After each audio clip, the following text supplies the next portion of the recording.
Alors je sais pas toi, mais ce week-end, je me suis autorisé un vrai break. Pendant des années, j'ai cru que travailler toujours plus, c'était la clé.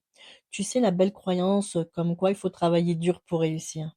Alors travailler 70 heures par semaine, être toujours dans l'action, avoir ma to-do list proche de moi et être prêt à te dégainer, pour moi c'est normal, même pas peur.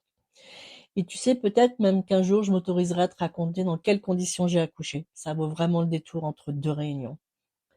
Et pourtant, aujourd'hui, ce rythme ne m'apporte plus d'opportunités.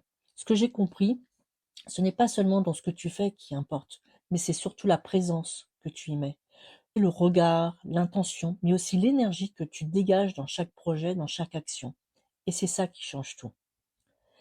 Parce que même lorsque les situations te déstabilisent, lorsqu'elles sont difficiles, tu as le droit de choisir comment tu les vis. Moi, en tous les cas, j'ai décidé de ne plus les suivre. Je regarde d'abord ce qu'elle m'apprend, j'anticipe pas ce qui va se passer, et surtout, je choisis les lunettes dans lesquelles je regarde comment je peux vivre cette situation, qu'est-ce que ça va m'apporter. Et lorsque tu es dirigeant, la vision, ta posture, mais aussi ton énergie peuvent t'attirer des opportunités ou pas. Ça peut paraître très subtil, mais pour moi, c'est un vrai dysfonctionnement interne. En tous les cas, lorsque tu retravailles sur ce dysfonctionnement et lorsqu'il est solutionné, ça apporte une vraie renaissance, une différence comme quoi tu vois différemment les choses. Peut-être même une libération, un point en moins, quelque chose qui est moins difficile à vivre au quotidien. Alors si ça te parle, écris-moi en message privé, puis on peut regarder ensemble ce qui se joue pour toi.